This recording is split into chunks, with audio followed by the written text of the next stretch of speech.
Terbukti melakukan tindak pidana korupsi pengadaan barang alat pelindung diri saat COVID-19, Majelis Hakim Pengadilan Negeri Medan menjatuhkan hukuman selama 10 tahun penjara kepada mantan Kepala Dinas Kesehatan Sumatera Alwi Mujahid Hasibuan dan rekannya Robi Mesa.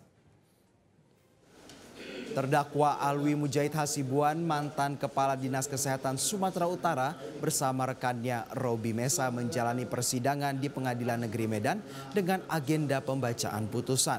Majelis Hakim yang diketuai oleh M. Nazir dalam putusannya menyatakan terdakwa Ali Mujahid Hasibuan saat menjabat sebagai Kepala Dinas Kesehatan Provinsi Sumatera Utara periode 2020 terbukti melakukan tindak pidana korupsi pengadaan alat pelindung diri COVID-19 di Dinas Kesehatan Provinsi Sumatera Utara bersama dengan pihak penyedia barang Robi Mesa.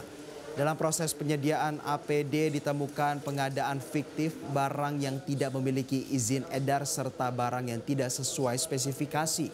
Meski barang yang diterima oleh Dinas Kesehatan tidak sesuai dengan ketentuan, tetapi pembayaran tetap dilakukan.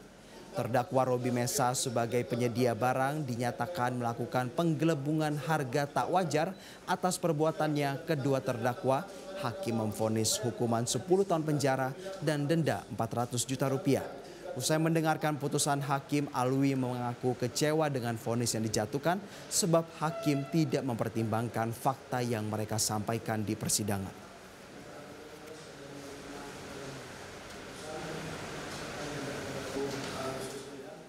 Jelajahi cara baru mendapatkan informasi. Download Metro TV Extend sekarang.